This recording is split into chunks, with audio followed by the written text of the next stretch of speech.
galera, tudo bem com vocês? Bora começar mais um Se Liga? No programa de hoje vamos conversar com uma advogada chamada Juliana Rassi. Ela é especialista em Direito da Saúde e vai esclarecer algumas dúvidas sobre planos de saúde em tempos de pandemia. Seja muito bem-vinda, Juliana. Oi, Carol, tudo bem? Obrigada pelo convite. Obrigada a você. Bom, Juliana, eu queria saber, segundo a ANS, Agência Nacional de Saúde Suplementar, em março de 2020, os planos de saúde tiveram um aumento de mais de 111 mil novos beneficiários em relação a fevereiro. Muita gente tem buscado essa cobertura privada, mas existem os 180 dias de carência que já são de praxe, né? Sim. Como fica essa regra durante a pandemia em relação aos casos já confirmados ou suspeitos de Covid-19? Bom, vamos lá. Excelente pergunta para começar. De fato, houve um aumento mesmo, tá? Pela contratação de planos de saúde, por pessoas que podem, porque o receio muito grande é do SUS não dar conta. As pessoas, na verdade, têm medo de depender do SUS, né? E aí, por conta da pandemia, de tudo isso que tem acontecido, a ANS ela incluiu os exames para detecção da Covid-19 como cobertura obrigatória, tá? São 6 exames, se eu não me engano. Ela até diversificou esses exames mais, né, recentemente. E você já tem no próprio rol da ANS, que é aquele pacote de coberturas mínimas obrigatórias, o tratamento, né, para a doença. Não tem um protocolo definido, depende de cada paciente, mas as operadoras têm que dar aquela cobertura. E aí, como que funciona a questão de carência? Como praxe, os planos de saúde, eles podem ter carência de até 180 dias para internação, procedimentos cirúrgicos e tudo. Só que quando você trata de uma situação de urgência ou emergência, e aí quem vai classificar isso é o médico, você tem que ter o atendimento imediato, são 24 horas para urgência e emergência, a carência máxima. E aí a própria Lei 9656 fala que quando você estiver numa situação de urgência e emergência, você não vai ter carência para isso. E aí o entendimento a gente entende, a agência entende que toda pessoa que tiver com uma suspeita ou uma confirmação de Covid-19, ela entra nessa regra de não haver aplicação de carência, porque ela se enquadra exatamente na questão de urgência e emergência. Ah, entendi. Então existe uma regra diferenciada, né? E aí, Existe. legal. E aí, quais são as obrigações dos planos de saúde nesse momento e que detalhes o contratante vai precisar estar atento, né, para não ter dor de cabeça depois? Então, a obrigação é de cobertura dos exames, né? Então, se o paciente ele tem uma suspeita, cada operadora ela tem que orientar os seus beneficiários qual o caminho que eles vão tomar para fazer o teste, aonde eles vão se dirigir, qual que é o roteiro para isso, né? Elas têm que explicar, têm que colocar isso no site delas, inclusive. Aí a pessoa tem direito à cobertura dos testes, são alguns tipos de teste, o médico que vai definir ali qual é o mais adequado, depende de cada sintoma, de cada característica. E aí, uma vez confirmada a Covid, todo o tratamento vai ser assegurado, né? Tanto de outros exames, né? Toda a parte de diagnóstico, toda a parte de internação, se precisar, até o respirador. E aí, o que que é importante constar no verificar o contrato? A questão da rede, é importante, né? Porque tem planos que são regionais, tem planos que são locais, tem planos que têm abrangência nacional, né? Essa Uhum. questão. E a questão da própria previsão já é automática. Tudo que foi incluído no rol, os exames, ela já incorporou aos contratos automaticamente, aos contratos que estão assinados, né? E o tratamento para a doença também. Ele já está lá, já tem um rol mínimo obrigatório e a agência entende que já está lá. Então as operadoras têm que assegurar esse atendimento. Entendi. E a gente falou bastante sobre o atendimento presencial, né? Que no caso Foi. das pessoas que já foram diagnosticadas. Mas o isolamento ele é necessário nesse momento, só que outras doenças continuam acontecendo e aparecendo, enfim. Existe a telemedicina que oferece o suporte médico remoto. Eu queria entender como funciona esse atendimento e se o diagnóstico ele pode ser feito por esse meio. O que foi definido por lei? Então, excelente. Telemedicina foi uma das grandes novidades, mais precisamente a teleconsulta. A telemedicina ela já é antiga, ela já era prevista em legislação do Conselho Federal de Medicina. Desde 2002 a gente tem uma resolução antiga que permite a telemedicina. O que é novo, que não era previsto antes, é a teleconsulta, que é o atendimento com o paciente na ponta e o médico na outra ponta. Isso é novo. E isso foi permitido, aí você tem um breve histórico agora do início do ano, você teve um ofício do CFM para o Ministério da Saúde, você teve uma portaria permitindo a realização da telemedicina, e aí, por fim, você tem a Lei 13.989, que prevê, estabelece que pode ser feita a teleconsulta, né, dentro ali da telemedicina, tudo que foi permitido, tá incluída a teleconsulta, durante o período de pandemia.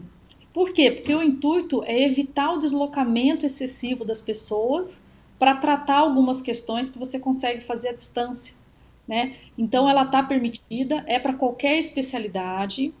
O médico é que vai definir se ele vai ter condições de diagnosticar ou não, é a autonomia dele que vai prevalecer.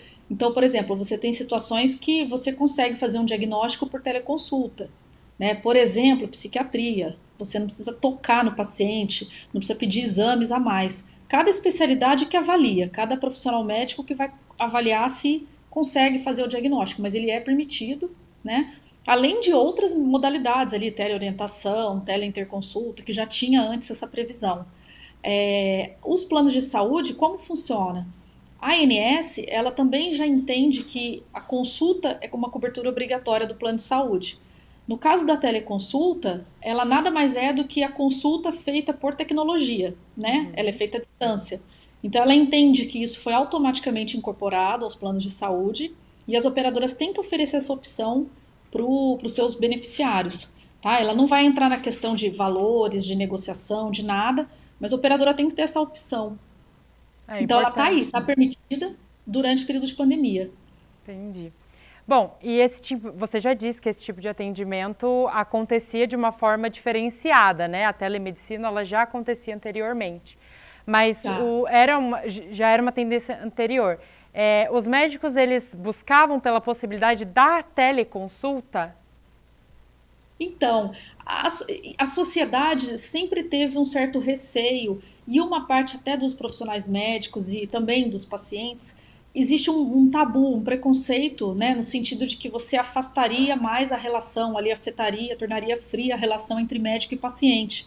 Mas nada mais melhor do que o que a gente está tendo agora de exemplo durante a pandemia, no quanto isso foi necessário, no quanto isso trouxe benefício. Quantas vidas conseguem ser salvas através da telemedicina? Só que ela tem que ser feita de forma segura, correta, com a tecnologia adequada. É isso que a gente tem que pensar nela, não se ela deve ou não ser feita. Eu vejo que a sociedade busca isso, né? O Brasil é um dos países mais atrasados com relação à parte de legislação, e isso a gente tem países que isso já está super evoluído, já está super desenvolvido, e a gente precisa fazer uma adequação legal, né? E a gente foi obrigado a fazer isso de uma hora para outra. Então a Correndo, pandemia ela, né? foi a forceps a telemedicina. E aí Está sendo uma você, oportunidade para as pessoas verem o benefício dela, né? com certeza. Então você acha, como não existe uma legislação para isso e ela é uma lei temporária, você acha que existe a necessidade dos médicos serem preparados para isso? Porque a verdade é que eles não foram, né? Porque se não existe essa possibilidade fora dessa pandemia. Então, na verdade, assim, grande parte dos médicos já vinham fazendo isso, né? Quando você vai ver, não que o WhatsApp seja uma ferramenta ideal para telemedicina, eu entendo que não deve ser usada, muito adequada. Mas se a gente for ver bem, você faz isso, pessoas que você conhece faz isso, mantém contato com o médico pelo WhatsApp, troca resultado de manda resultado de exame, recebe. Isso já vinha acontecendo, né? Não é algo assim novo. Agora você tem uma permissão legal para teleconsulta. Mas você já tem operadoras de plano de saúde que já faziam isso, grandes hospitais já adotam telemedicina, né? Então ela não é bem uma novidade. Falta a questão da legislação mesmo, adequar, a gente pensar daqui para frente numa lei geral que trate dos aspectos gerais ali, principais sobre isso, né, para garantir segurança, ambiente adequado, e aí a gente deixar cada especialidade ali, psicologia, odontologia, a medicina, tratar das suas peculiaridades. Mas Legal, é interessante. algo que a sociedade clama por isso, né? A gente está Com vendo isso agora. certeza. Sim, com certeza. E bom, como você mesma disse, essa é uma lei temporária. Você acredita que esse atendimento ele pode continuar depois da pandemia? E se você acredita que sim, é uma forma de ajudar a saúde pública também? Nossa, principalmente. A gente tem um volume muito grande de cidades, quando você vai falar em termos de saúde pública, porque se fala muito que quem mais está se beneficiando disso é o setor privado, né? Que tem mais condições de acesso, porque você depende de internet, você depende de tecnologia. E aquela população carente, que estão na grande parte dos municípios, que não chega nem o sinal, como não chega muito menos médico. Que essa população ela não vai ser amplamente beneficiada. Mas dentro do SUS mesmo, da saúde pública, você tem inúmeros exemplos de realização de telemedicina que está trazendo muito benefício. Aqui em São José dos Campos, a gente tem uma iniciativa pública também. Você tem um espaço aqui, do CEF, se eu não me engano, que alguns médicos que têm mais de 60 anos foram tirados da linha de frente, aí se montou um setor de teleorientação ali, onde eles monitoram os pacientes que estão com Covid em casa, estão com suspeita ou estão em tratamento. A pessoa recebe uma ligação e ele vai monitorando a distância. Então você imagina quanto que você consegue levar de saúde aonde ela não chegaria sem essa tecnologia e o quanto você evita a sobrecarga de serviço de saúde, abrindo espaço para aqueles outros que precisam de fato estar lá dentro. Com certeza, é importante. Você motiva, você estimula que a pessoa se trate. Você trabalha mais com a facilitação, né, desse tratamento e também a retirada dos profissionais que têm já certa idade dessa linha de frente, como você citou. Exatamente. Isso é muito importante, com certeza. Imagina o tanto que isso está sendo benéfico. Isso é só um exemplo. A gente tem inúmeros outros, né? Você tem aquela teleinterconsulta também, que você faz entre os médicos, que já era permitido antes, que não é novidade.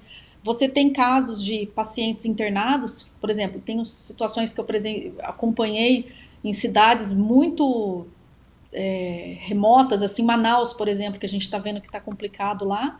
Você tem um médico que não tem tanto conhecimento para lidar com isso, dentro da UTI, tratando um paciente internado e sendo orientado por telemedicina por um profissional mais especialista que vai conduzindo ele no tratamento. Então ele consegue ganhar um resultado melhor, talvez ele consiga desocupar esse leito mais rápido, liberando para outro paciente. Né? E aí você tem a questão também de muitos profissionais de UTI que, por exemplo, recebem respirador e não sabem utilizar, porque está acostumado com o modelo mais antigo. Então você consegue capacitar também esses profissionais à distância, você evita erro, você reduz problemas, entendeu? Com certeza, e facilita muito mais para todo mundo, né? Muito mais. Juliana, muito obrigada, o nosso tempo está acabando, eu agradeço demais a sua participação aqui. Para você que está assistindo a gente, busque os outros Se Liga, tem outros assuntos super pertinentes aqui e a gente se fala no próximo Se Liga. Tchau, tchau!